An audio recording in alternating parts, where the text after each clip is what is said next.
When the tea sets start to shake, the servants know something bad is happening. They immediately hide all the prepared food in the cabinets because Buck is coming and he'll make everyone go hungry. Buck seems to know the servants do it on purpose. He pitifully begs but is still pushed out because it's the master's birthday. The master doesn't want Buck to ruin the feast. He drags Buck out of the villa and warns him not to cause trouble today. However, before the master finishes speaking, Buck is attracted by the rabbit beside. He doesn't come home until noon when he's tired of playing. Suddenly, he finds a table of food in the yard. It licks his tongue, so he gives the master a special gift. When the master is taking a family photo, Buck comes over. At this moment, everyone realizes something is wrong. Oh my god! He ruins the table of food. This time the master is very angry and shuts Buck out. At night, a servant lures Buck into a cage and sells him. When he escapes and finds he's in an extremely cold city, he leaves his loving master forever. Buck comes to this strange city. He's sold again to a fierce gold prospector and becomes his sled dog. The man loads the cart luggage. The sled dogs walk very hard on the thick snow, but the man thinks they don't work hard enough. He forces Buck to go forward. Buck is so tired that he collapses and can't move. The man thinks Buck is useless and kicks him away and points a pistol at him. Suddenly,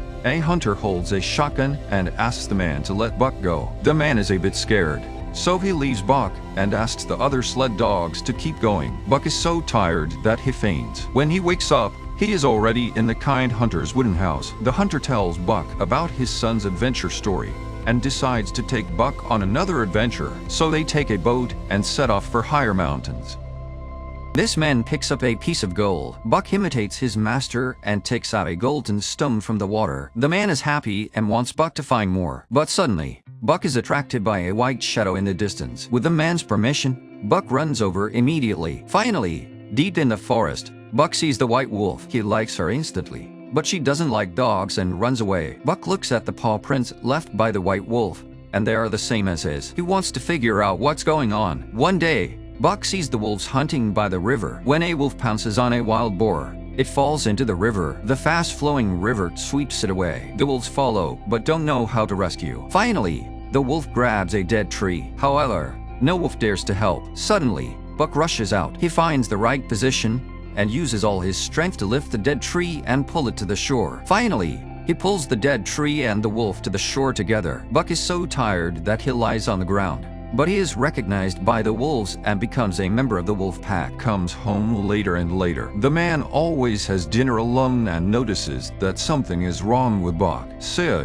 one day, after Buck goes out, he quietly follows behind. Buck has completely integrated into the wolf pack. This seems to be his home. The man decides to return to the human society. Buck should have his own life too. So, the man packs his luggage and gets ready to set off. He and Buck say goodbye reluctantly. This is the last night when the man and Buck accompany each other. Buck listens quietly to the man's story. It seems that he understands everything. They lean against each other and look up at the starry sky.